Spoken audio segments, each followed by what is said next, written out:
Hello, everyone, and welcome to Under the Covers. It's been about a month since I've posted anything, and in that time, I've been really busy with school and other stuff to do anything really. I haven't really bought many books. I haven't really bought many books because I'm running out of room in my room for books, and I have a lot of books that I need to catch up on, which leads me to this video. It's not summer yet, but summer is upon us, and because of that, I am doing a summer reading list once again. I did one last year, and I got to 6 books of the 10 that I picked to read, and so this time around, I've picked 11 books. One of them's really long, and I don't think I'm going to get to it this summer. I think it might be a book I read as the year goes on because it's an autobiography. It's pretty long. But anyways, here's my 2013 summer reading list. First, this is in no particular order, by the way. First off, we got The Postman Always Rings Twice by James N. Cain.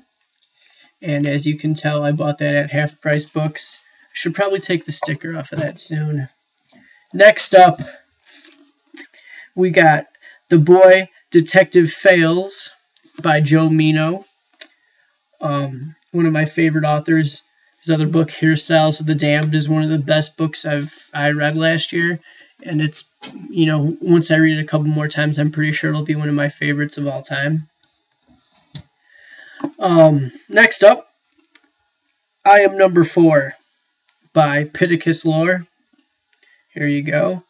I'm really interested in reading this.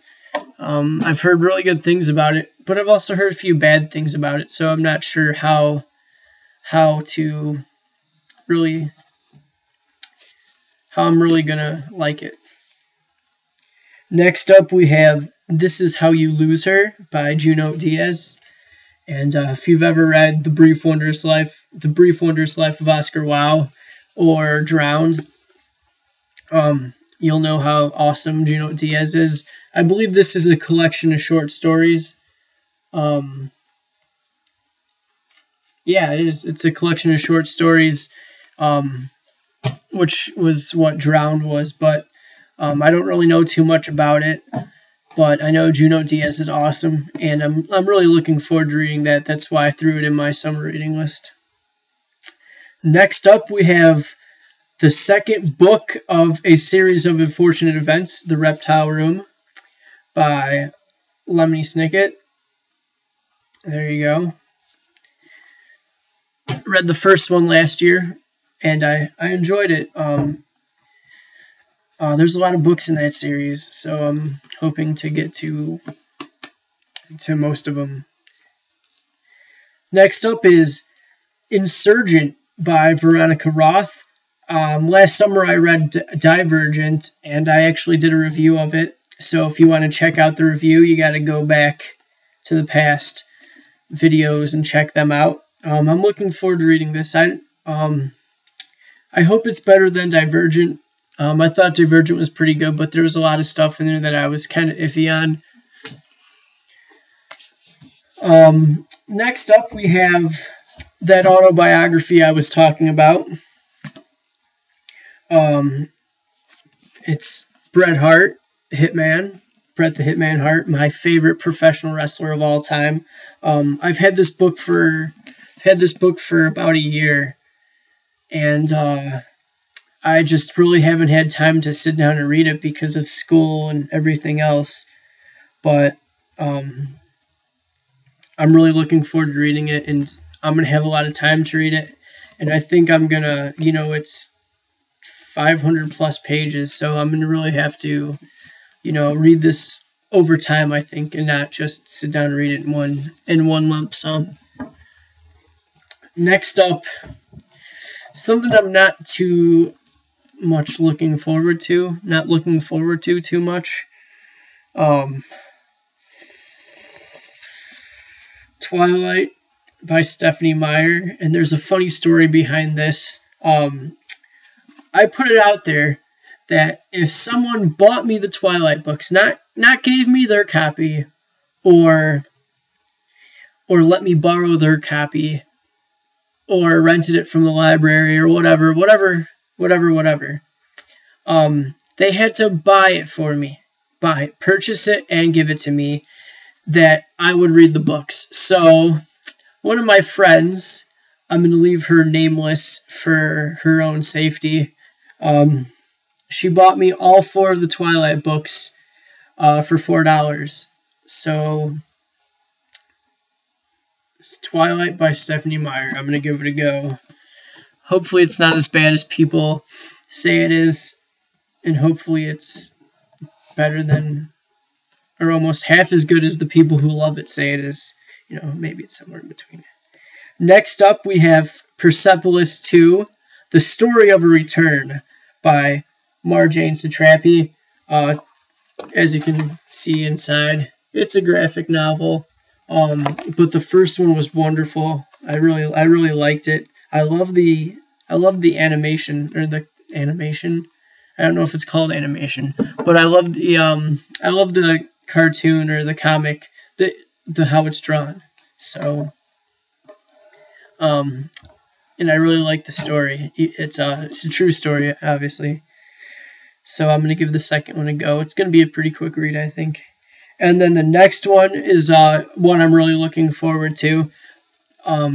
Clemente, The Passion and Grace of Baseball's Last Hero by David Moranis. It's an autobiography on the life of Roberto Clemente, who I never got to see play, but watching old footage of him and watching old interviews with him, I've grown to appreciate him as a baseball player, and what he did as a human is far outweighs what he did as a baseball player, with the time and money he donated to help countries in need. Whoa, the stack is falling down. I'm going to use the force to balance it. Okay, it stayed. And then here's the last book of my summer reading list.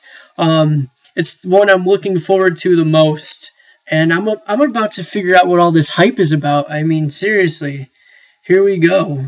A Game of Thrones by George R.R. Martin. I believe this is a throwback cover. I'm not sure. I picked it up at Half Price Books, but I think I think this might be the original cover. I'm not sure actually. If anyone knows, let me know. I'm really excited to read this. All my friends love the show. A few of my friends have read the books and they really like it. And it's the worldwide phenomenon. So I'm gonna check it out. There you go. Game of Thrones by George R.R. Martin. So that's my 2013 summer reading list. I want to see what everyone else is reading, though, over the summer. A lot of people have a lot of time to read books, and I'm graduating this Sunday coming up, so I'm going to have a lot of time to read books. And let me know what your lists are. Leave them in the comments below. Like, subscribe, comment. The usual mumbo jumbo. I have 99 subscribers right now, as of right now. So if one more person subscribes, I have 100 subscribers. When I first started this channel, I didn't even think anyone was going to watch it. And I have over 5,000 views, so that's pretty cool. I mean, it's not like, I'm not Boogie2988 or anything, but, I'm getting up there in views, so that's pretty cool too. Thanks everyone for tuning in. Let me know what your summer reading lists are. Later.